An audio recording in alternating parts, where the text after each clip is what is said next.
في عالم تخبأ فيه الحقائق خلف الظلال، وتروى الحكايات على لسان من لا يرى، هناك حيث الخوف له صوت، يحكى لي أن ما ستسمعه ليس مجرد قصة. في يوم من الأيام، وبينما كان متحف اللوفر يعج بالمصطافين وحشد من السياح ليستمتعوا بفرائد هذا المتحف الأثيري ومقتنياته ومعروضاته وتحفه ككتاب تاريخ يحكي رواية البشرية ومسيرها عبر الزمن، كانت مجموعة تتجول في قاعاته الشهيرة تستمتع باللوحات الفنية الرائعة التي تزين الجدران. رائحة الأعمال الفنية القديمة والهواء الثقافي تملأ المكان، وتجعل الزوار يشعرون وكأنهم يعيشون في عالم آخر. بينما يتجولون، لاحظوا لوحة الموناليزا الشهيرة لليوناردو دافنشي، والتي تجذب انتباه الزوار من جميع أنحاء العالم. اللوحة محاطة بحشد من الناس، كلهم يحاولون التقاط صورة أو رؤية الابتسامة الغامضة للموناليزا. بعد ذلك انتقلوا إلى قاعة أخرى، حيث وجدوا لوحة العشاء الأخير لليوناردو دافنشي أيضاً. اللوحة تظهر لحظة درامية من الكتاب المقدس، حيث يجلس يسوع مع تلاميذه في عشائهم الأخير.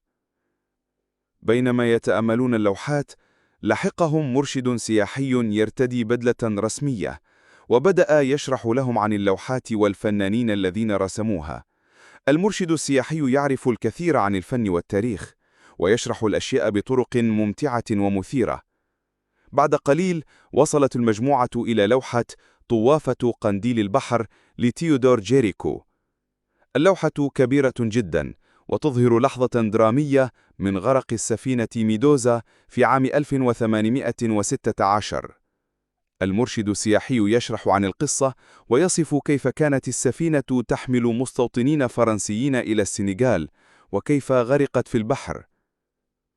بينما يشرح المرشد السياحي، لاحظت المجموعة رجلا كبيرا في السن يقف أمام اللوحة ويحدق فيها بقوة. الرجل يرتدي نظارة عريضة، وشعره أبيض ومصفف بعناية. يرتدي بدلة رمادية غامقة أنيقة ذات ياقة بيضاء تنتلي بربطة عنق مخططة سوداء رتبت بعناية. الرجل طويل القامة، حوالي 180 سنتيمتر، وشعره الأبيض يلمع في الضوء. عيناه عميقتان، ويبدو عليه الحزن العميق. يرتدي ساعة يد، وحركاته بطيئة وهادئة. لاحظت المجموعة أن الرجل يحدق في اللوحة بقوة، وكأنها تعيد إليه ذكريات مؤلمة. عيناه تلمعان بالدموع، ويبدو عليه التأثر الشديد. فجأة سأله أحد السياح: ما بالك يا سيدي؟ لماذا تحدق في هذه اللوحة بهذه القوة؟ نظر الرجل إلى السائح وبدا عليه التأثر أكثر، ثم قال بصوت هادئ: كان جدي على هذه السفينة. تأثر السياح بجوابه، وسأل أحدهم: كيف ذلك؟ هل يمكنك أن تخبرنا القصة؟ حاول الرجل التهرب من الأسئلة، لكن في النهاية وافق وقال: سوف أروي لكم حكاية جدي مع هذه السفينة والرحلة والمأساة التي حدثت. اسمي بير لوفان. جلس الرجل وبدأ في سرد الحكاية.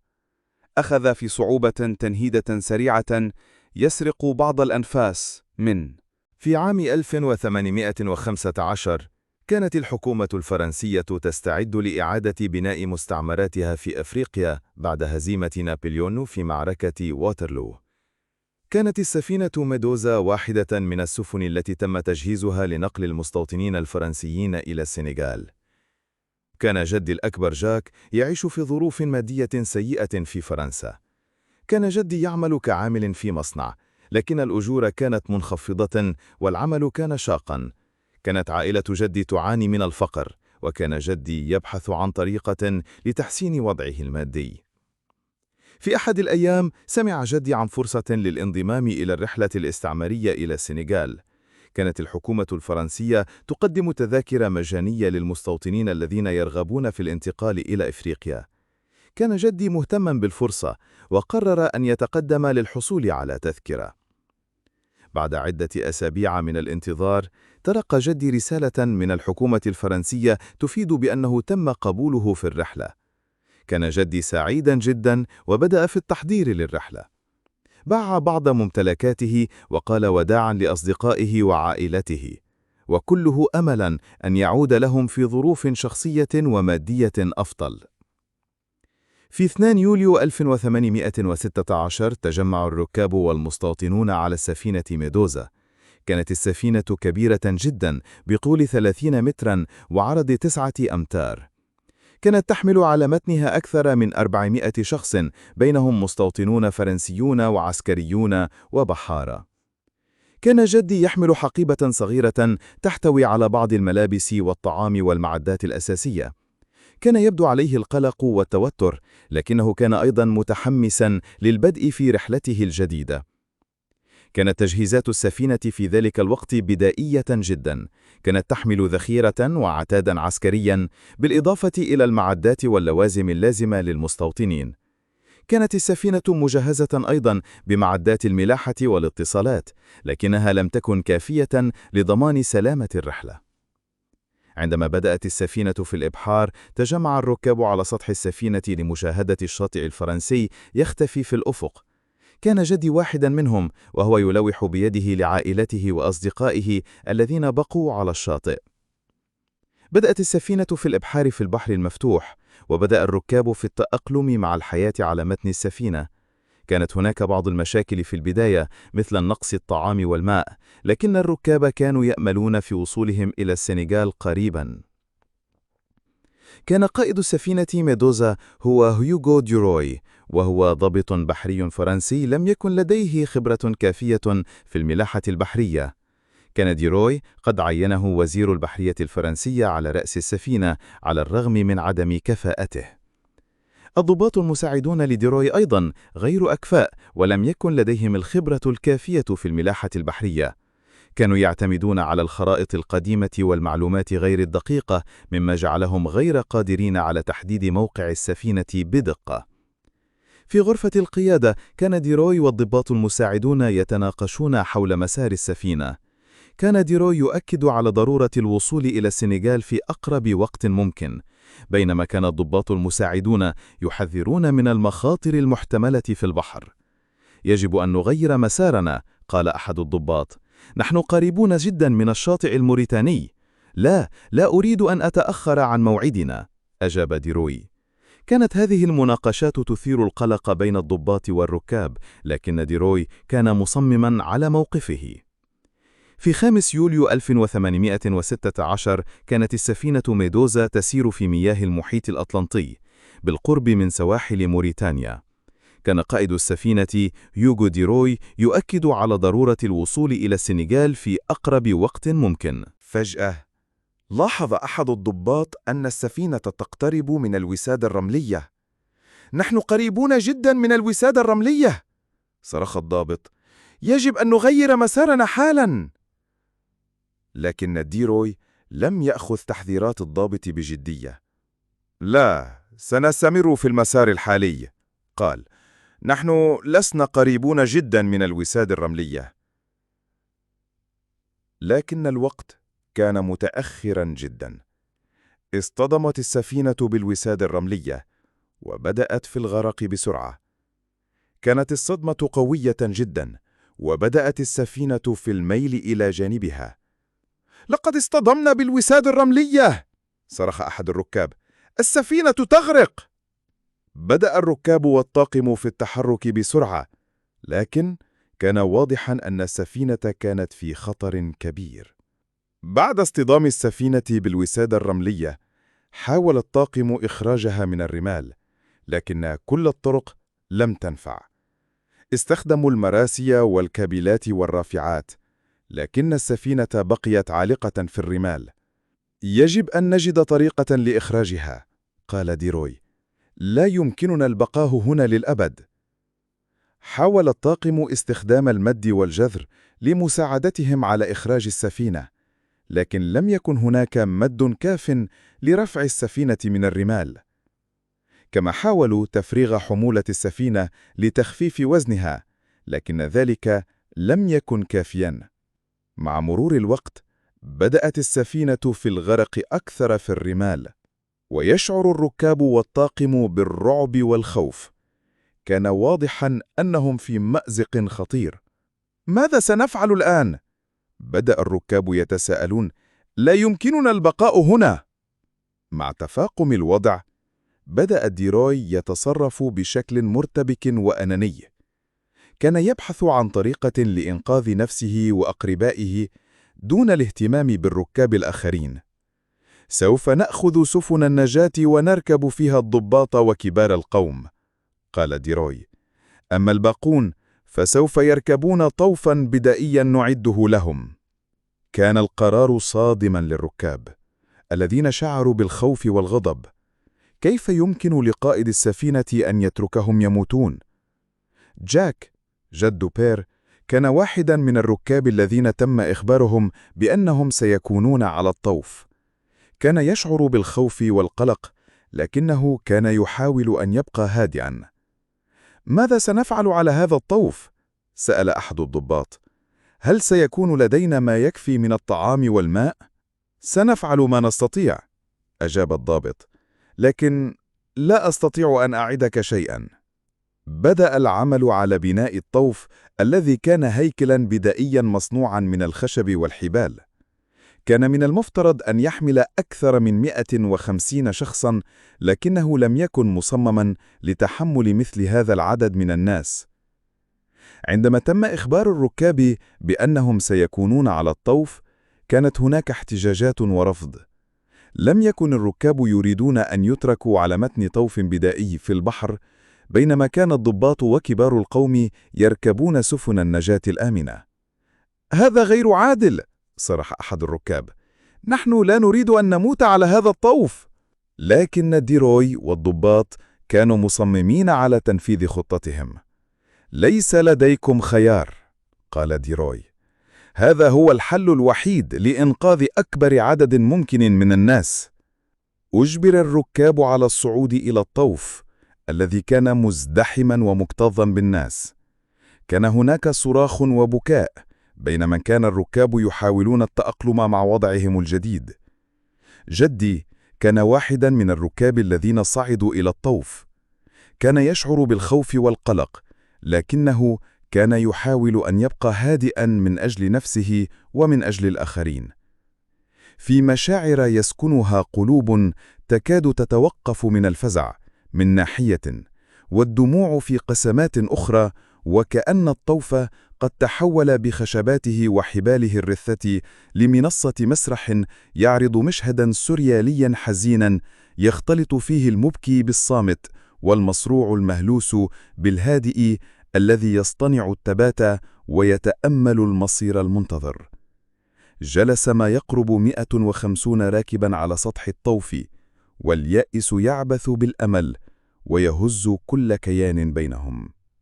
بعد فترة قليلة من ابتعاد الطوف عن السفينة الغارقة، تم ربط الطوف بقارب النجاة الرئيسي الذي كان يحمل ديروي والضباط وكبار القوم. لكن ديروي قرر فجأة فصل الطوف عن قارب النجاة. يجب أن نفصل الطوف، قال ديروي ببرود. الحمل الزائد يهدد سلامة القارب. لكن ماذا عن الركاب على الطوف؟ سأل أحد الضباط، وبدا القلق واضحا على وجهه. لا تقلق، سوف يكون الطوف بخير. نحن فقط نريد منع أن يغرق القارب ويطوف معا بسبب الحمل الزائد.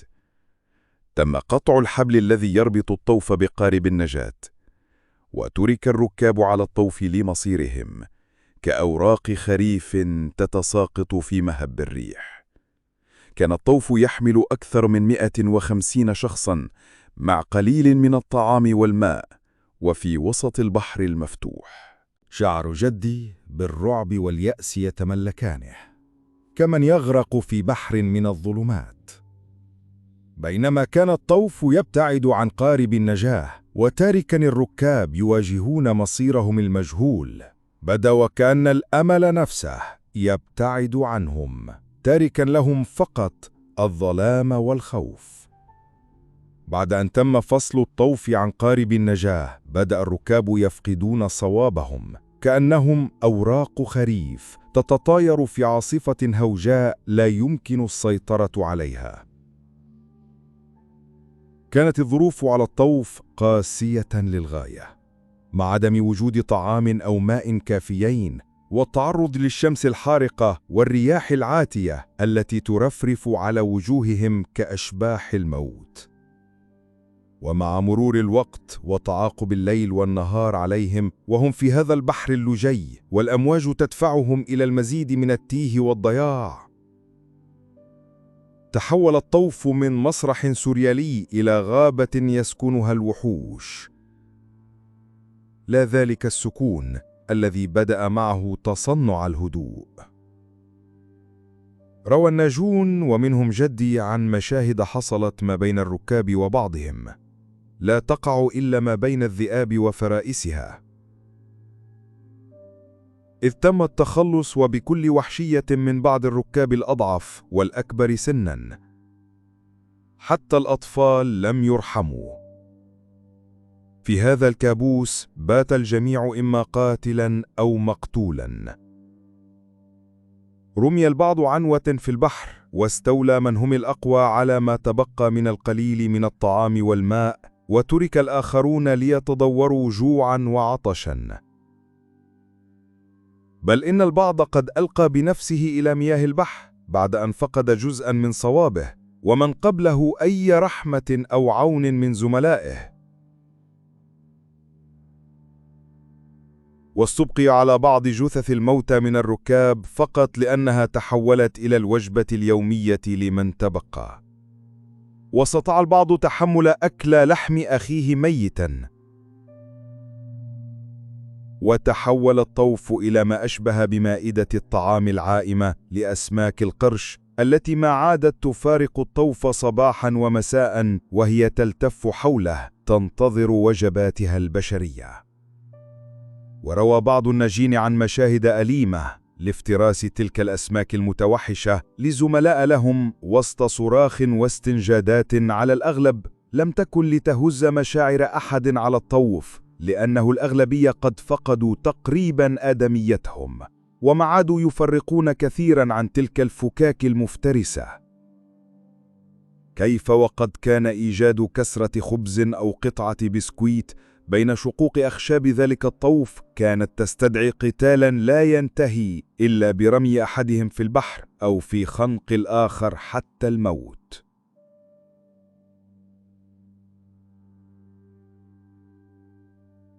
أنين، صياح، عويل وتضور، وقطع لحم عجافة متناثرة هنا وهناك من بقايا الزملاء الذين أكلوا بعضهم.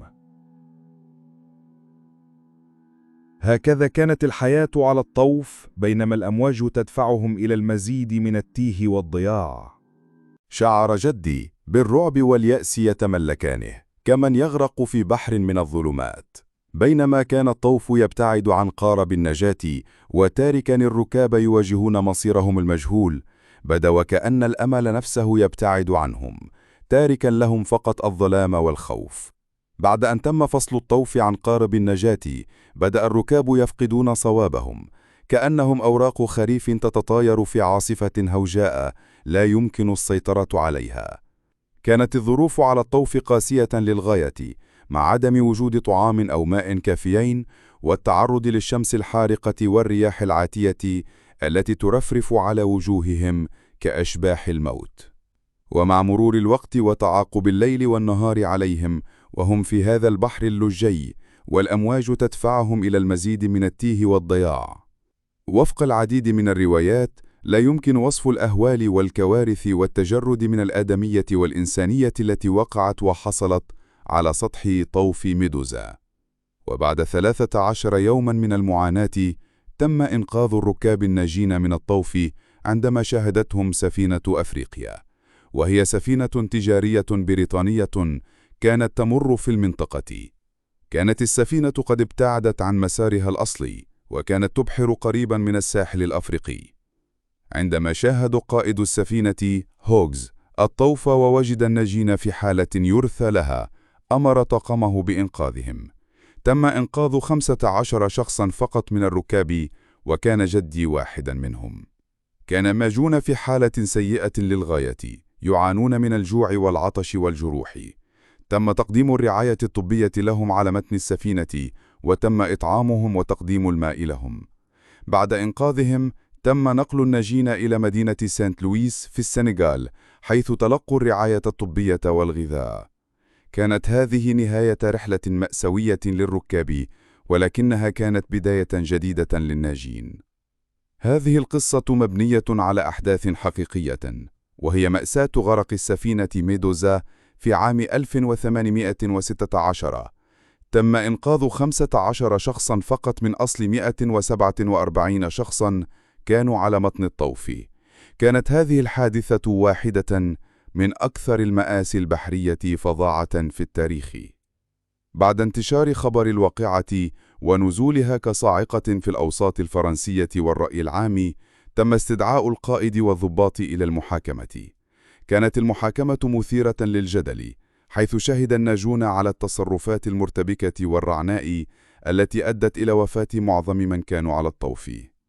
أمرنا بفصل الطوف عن قارب النجاة دون أي اعتبار للركاب الذين كانوا على متنه، قال أحد الناجين في تشهده. كانت شهادات الناجين قوية ومؤثرة، وأدت إلى إدانة ديروي وبعض الضباط. في النهاية، تم الحكم على ديروي بالسجن لمدة 3 سنوات، كما تم فرض عقوبات على بعض الضباط الآخرين.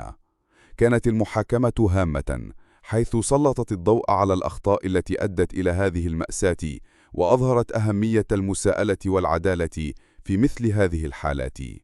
كانت نهاية المحاكمة بمثابة انتصار للعدالة، وإن كان متأخرا جدا بالنسبة للعديد من الضحايا وعائلاتهم. إذا أعجبتك الحكاية، فما زال في جعبة الكثير مما يروى. لا تنسى تشترك في القناة وتفعل الجرس، لأن القادم أخطر.